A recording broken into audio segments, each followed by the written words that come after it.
ሰላም የጨረቃ ቤት ላላቸው ሰዎች ቤቱ የተሰራበትን ጊዜ ከግምት በማስገባት ህጋዊ የማድረግ አሰራር ወደ ስራ መገባቱ ይፋ ተደረገ። የጨረቃ ቤቶቹ መንግስት በጠቀሰው የጊዜ ገደብ ውስጥ ያልተሰሩ ከሆነ ግን ህገወጥ ተብለው እንደሚፈርሱ ካልሆነም መንግስት እንደሚወርሳቸው ነው የተገለጸው። ይህንን ስራ በዋናነት ኃላፊነት ወስደው የሚሰሩት የመሬት አስተዳደር ቢሮ፣ የከተማ ልማትና ቤቶች ቢሮ እንዲሁም የከተሞች ፕላን ኢንስቲትዩት መሆናቸው ተመላክቷል። አሁን ህጋዊ ከሚደረጉና ከሚፈርሱ የጨረቃ ቤቶች ጋር የተያያዙ ዝርዝር መረጃዎችን አንድ በአንድ ወደ እናንተ እናደርሳለን። እስከ መጨረሻው አብራችሁን ቆዩ። ህገወጥ ወይም በተለምዶ ጨረቃ ቤት ተብለው የሚታወቁ ካርታና ፕላን የሌላቸው ቤቶችን ባሉበት ህጋዊ ሊያደርግና የባለቤትነት ማረጋገጫ ሰነድ ሊሰጥ መሆኑን ያገኘነው መረጃ ያመለክታል።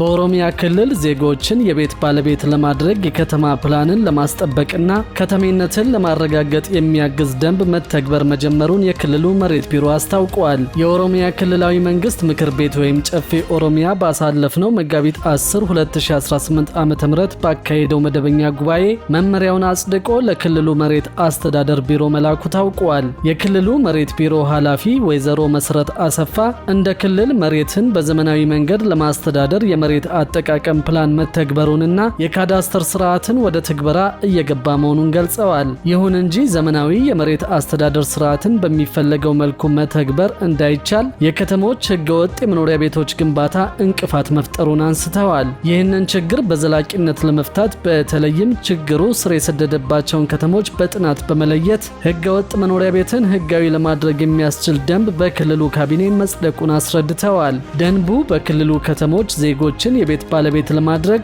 የከተማ ፕላንን ለማስጠበቅና ከተሜነትን ለማረጋገጥ ትልቅ እገዛ እንደሚያደርግ አመልክተዋል። በሌላ በኩል ሸገር፣ አዳማና ቢሾፍቱ ከተሞች ዘመናዊ የመሬት አስተዳደር ስርዓትን ቀድመው መተግበር በመቻላቸው የጨረቃ ቤቶችን ወደ ህጋዊ መስመር የማስገባት ደንቡ በእነዚህ ከተሞች ላይ ተፈጻሚ እንደማይሆን አረጋግጠዋል። ከተሞቹ ዘመናዊ የመሬት አያያዝ የካዳስተር ስርዓትን እያጠናቀቁ በመሆኑ የመሬት አገልግሎት አሰጣጥን በዲጂታል መንገድ እያከናወኑ ስለመሆኑ ገልጸዋል። ይህም ከተሞቹ ፈጣን እድገት ላይ እንዲገኙ ከማስቻል ባለፈ የገቢ አሰባሰብ አቅማቸውን በማሳደግ የመሰረተ ልማት ዝርጋታ እንዲፋጠን ማገዙን ያስረዱት። እነዚህ ህገወጥ ቤቶች ህጋዊ የማድረጉ አሰራር ከከተሞች ፕላንና መሰረተ ልማት ጋር ፈጽሞ ሊጻረር በማይችል መልኩ ብቻ እንደሚከወን የሚያትተው መመሪያው በክልሉ ከተሞች የመሬት ሊዝ አዋጅ መሰረት አስፈላጊው ክፍያ ከተፈጸመ በኋላ ሂደቱ እንደሚጀመር ያመለክታል።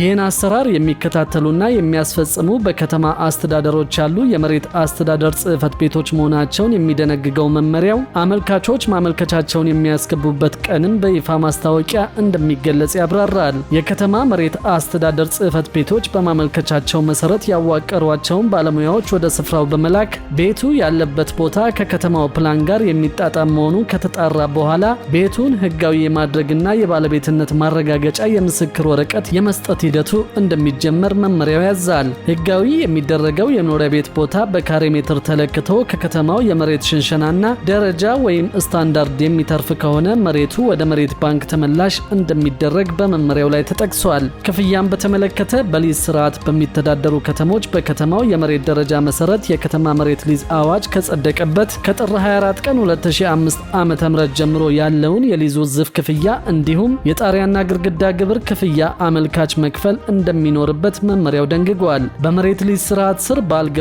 ከተሞች የሚገኙ ቤቶች ደግሞ ከጥር 24 2005 ዓ.ም ጀምሮ በከተማው ደረጃ ተሰልቶ የመኖሪያ ኪራይ እንዲሁም የመሬቱን ኪራይ እንዲሁም የጣሪያና ግድግዳ ግብር ክፍያ በተጨማሪም የክፍያውን 30% ቅጣት በመክፈል ወደ ህጋዊ ስርዓት መግባት እንደሚችሉ በሰነዱ ላይ ተጠቅሷል። ክፍያውን በአንድ ጊዜ ከፍለው ማጠናቀቅ ለማይችሉ ሰዎች በ2 ዓመታት ውስጥ በ4 ጊዜ ክፍያ ከፍለው ማጠናቀቅ እንዲችሉ የፈቀደው መመሪያው በተቀመጠው የጊዜ ገደብ ክፍያውን ከፍሎ ያላጠናቀቀ አመልካች ግን መሬቱ ህጋዊ እንደማይደረግለትና የከፈለውንም ክፍያ መልሱ ብሎ መጠየቅ እንደማይችል አስጠንቅቋል። መመሪያዎችን በተቀመጠለት የጊዜ ገደብ ያልፈጸመ አካል በመሬቱ ላይ የሰራው ቤት ፈርሶ መሬቱ ወደ መንግስት የመሬት ባንክ ተመላሽ እንደሚሆን የጠቀሰው መመሪያው መንግስት ቤቱን በማፍረሱ የሚያስከትለው ኢኮኖሚያዊ ጉዳት ካለ ቤቱ ሳይፈርስ ባለበት እንደሚወረስ ደንግጓል። በየትም ቦታ በስሙም ይሁን በሌላ ሰው ስም ከአንድ በላይ ህጋዊ ያልሆነ መሬት ያለው ግለሰብ መሬቱን ህጋዊ በማድረግ ሂደት ውስጥ እንደማይስተናገድ እንደሚፈቅድ የጠቀሰው መመሪያው ይልቁንም መሬቱ በመንግስት ይወረሳል ብለዋል። በተጨማሪም ከከተማ ፕላንና መሰረተ ልማት ጋር የማይጣጣሙ ህጋዊ ያልሆኑ ቤቶችን ማፍረስ እንደሚቀጥል የጠቀሰው መመሪያው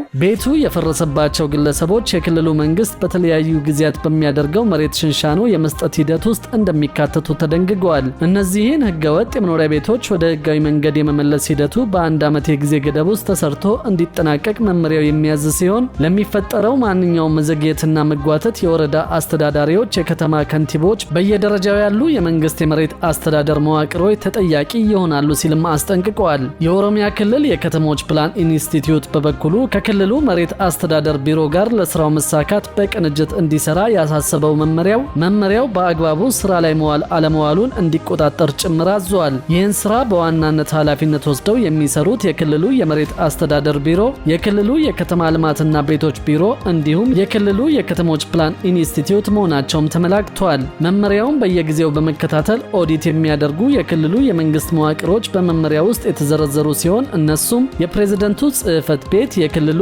ጠቅላይ አቃቤ ሕግ ቢሮ፣ የክልሉ የገንዘብ ቢሮ፣ የክልሉ የገቢዎች ቢሮ እንዲሁም የክልሉ እቅድና ልማት ኮሚሽን ናቸው። ለአንድ ሰው ከአንድ መሬት በላይ ህጋዊ ማድረግ ይህ መመሪያ ከወጣ በኋላ አስፈላጊው ማጣራት ሳይደረግና አመልካች የሚጠበቅበትን ክፍያ ሳይፈጽም ህጋዊ ላልሆኑ ቤቶች የመሬት ባለቤትነት የምስክር ወረቀት መስጠት ከባድ አስተዳደራዊ እርምጃ እንደሚያስወስድ ታውቋል። የክልሉ ጠቅላይ አቃቤ ሕግ ቢሮ ኃላፊ አቶ ጉዮ ዋሪዮ በበኩላቸው ደንቡ ከ2005 እስከ መጋቢት 10 ቀን 2018 ዓ.ም ድረስ ባለው ጊዜ ውስጥ የተገነቡ ቤቶችን ብቻ የሚያካልል መሆኑን አስገንዝበዋል። ከ2005 በፊትና ከመጋቢት 10 ቀን 2018 ዓ.ም በኋላ የተሰሩ የጨረቃ ቤቶች ህገወጥ በመሆናቸው እንዲፈርሱ ካልሆነ መንግስት እንደሚወርሳቸው ተጠቅሷል። ከዚህም ባለፈ የከተማ ፕላን በምንም መልኩ የማይጥስ ቆይታውም ከ2 ዓመት ያልበለጠ ሲሆን ደንቡ ግልጽነትና ተጠያቂነትን ባሰፈነ መልኩ የተዘጋጀ መሆኑንም አቶ ጉዮ አስረድተዋል።